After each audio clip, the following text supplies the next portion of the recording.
তানভীর, চৌদ্দগ্রামের কি অবস্থা, কেমন দেখছেন সেখানকার জনসমাগম, আর যারা সেখানে জনসভায় অংশ নিয়েছেন সাধারণ মানুষ, তাদের আসলে এই নির্বাচন ঘিরে দলের প্রতি কি ধরনের প্রত্যাশা?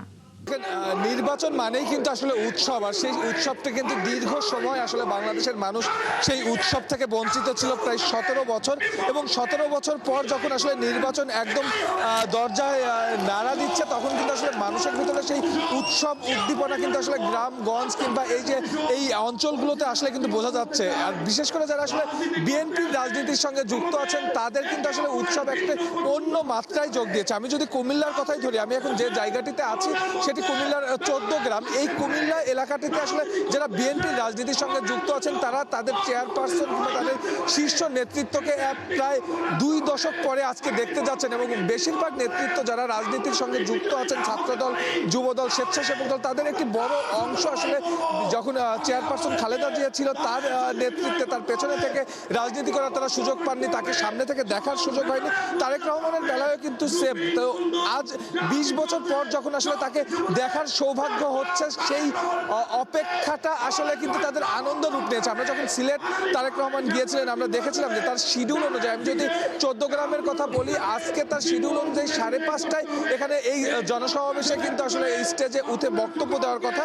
আপনি জানেন এখন 8টারও বেশি বাজে। তবে এখানে যারা অপেক্ষমান দেখছেন এবং পুরো মাঠ যে ভরে গিয়েছে, প্রত্যেকটি নেতাকর্মী কিংবা এলাকার মানুষের সঙ্গে আমরা কথা বলছিলাম, তারা বলছিলেন যে তারা প্রয়োজনে সারা রাত বসে থাকবেন। তারা আসলে তারেক রহমানকে শুনতে চান, তাকে কাছ থেকে দেখতে চান। একটি কথা আসলে বলে রাখা ভালো, কুমিল্লায় যে 11টি আসন আছে, সেই 11টি আসনের মধ্যে কিন্তু এই 14 গ্রাম অর্থাৎ কুমিল্লা 11 আসনটি কিন্তু আসলে হ্যাভিওয়েট আসন হিসাবেই কিন্তু আসলে বিবেচিত। কারণ এই আসনে বিএনপির যে প্রতিদ্বন্দ্বী প্রার্থী, তিনি কিন্তু আসলে এইবার নির্বাচনে বিএনপির যে মূল প্রতিদ্বন্দ্বী 10 দলীয় জোটের জামাত ইসলামী, তার নায়েবে আমির ডক্টর তাহের, এবং তিনি কিন্তু আসলে 2001 সালে 4 দলীয় জোটের পক্ষ থেকে কিন্তু আসলে বিএনপির যে 4 দলীয় জোট বিএনপির নেতৃত্বে গড়ে উঠেছিল, তাদের পক্ষ থেকে কিন্তু এই এলাকার এমপি ছিলেন তিনি। সো খুব সহজভাবেই বলা যায়, যেহেতু বিএনপির কেন্দ্রীয় জামাত ইসলামের কেন্দ্রীয় আমির এই আসনটিতে প্রতিদ্বন্দ্বিতা করছেন, এবং একমাত্র এ পর্যন্ত তারেক রহমান যতগুলো সভা সমাবেশে যোগদান করেছেন, শুধুমাত্র 14 গ্রামের এই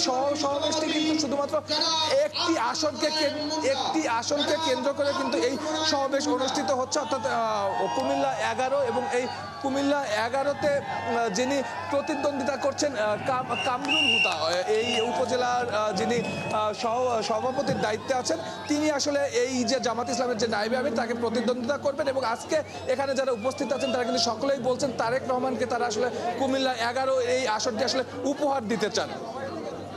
ধন্যবাদ আপনাকে। দর্শক, কুমিল্লার 14 গ্রামে বিএনপির জনসভার সবশেষ জানাতে আমাদের সাথে যুক্ত হয়েছিলেন সহকর্মী সুমন তানভীর।